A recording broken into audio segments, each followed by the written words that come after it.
You're not lazy. If you were truly lazy, you wouldn't feel guilty at night.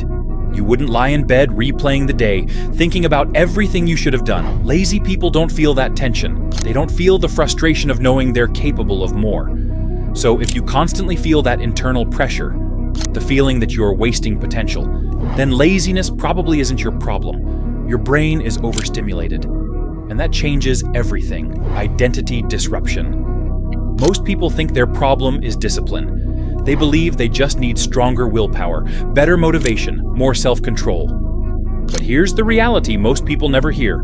High potential people actually struggle more in overstimulated environments. Why? Because their brains crave challenge, novelty, and progress. But modern digital environments provide those things artificially and endlessly. Notifications, short videos, endless scrolling, constant novelty. Your brain becomes flooded with stimulation. And when that happens, something important changes. Your brain isn't weak, it's overloaded. Open loop promise. In a few minutes, I'll show you the reset protocol that helps restore your focus and motivation. But before that, you need to understand what overstimulation is actually doing to your brain. Because once you see the mechanism, everything starts to make sense. Revelation stacks. Layer 1. The surface problem. Think about how your day usually begins. You wake up, you grab your phone. Within minutes, your brain starts consuming information, messages, notifications, news updates, social media posts, then videos, then more scrolling. Before your brain has even fully woken up, it has already processed more stimulation than it can properly handle. Your attention jumps from one thing to the next, fast, constant, endless. And here's what nobody explains. The problem isn't just distraction, it's what this environment is teaching your brain to expect. Layer 2. The hidden mechanism. Your brain runs on a chemical system built around dopamine. Dopamine isn't just about pleasure, it's about motivation and reward prediction. When you scroll through fast content, short clips, quick posts, constant novelty, your brain learns a new pattern. Fast reward, fast novelty, fast stimulation. Every few seconds, something new appears. Your brain adapts. It begins to expect this speed, and then something strange happens. Real work starts to feel painfully slow. Reading, studying, deep thinking, building something meaningful. These activities require sustained attention. They require patience. They require delayed reward. But compared to the speed your brain has been trained for, they feel uncomfortable.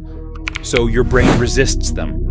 Not because you're lazy, because your brain has been trained to expect something else. Layer 3. Identity shift. Over time, repeated distraction begins to change how you see yourself. You try to focus, you fail, you get distracted again. Eventually, you start saying things like, I can't focus, my attention span is terrible, I'm just not disciplined. But that identity is built on a misunderstanding. Your brain didn't lose its ability to focus. It adapted to a high-stimulation environment. And the good news is this: what was trained can be retrained. But it requires the reset protocol. Here's the first step. Step 1. Dopamine reset. For the next 72 hours, remove the biggest source of stimulation. No short-form content, no random scrolling, no endless feeds. Your brain needs space to recalibrate. At first, it will feel uncomfortable. You might feel bored, restless, even slightly irritated. That feeling is not failure. It's proof the reset is working. Your brain is adjusting to a lower stimulation baseline. And that's exactly what needs to happen. Step 2. Effort before reward. Once the stimulation level drops, the next step is retraining your reward system. Work first, reward later, not the other way around. Finish a focused work session. Then allow a small reward. This slowly teaches your brain a new association. Effort leads to reward. Progress becomes satisfying again, and motivation begins to rebuild naturally. Step 3. Identity reinforcement. Finally, change the language you use about yourself. Stop saying, I'm trying to be disciplined. That phrase implies struggle and uncertainty. Instead, say, I protect my focus. That identity changes how you behave, because protecting focus becomes a standard, not a temporary effort. Identity transformation ending. Laziness isn't your real problem. Noise is. Constant stimulation, constant distraction, constant interruption. When your brain is flooded with noise, discipline feels impossible. But when your mind becomes clear, discipline becomes natural.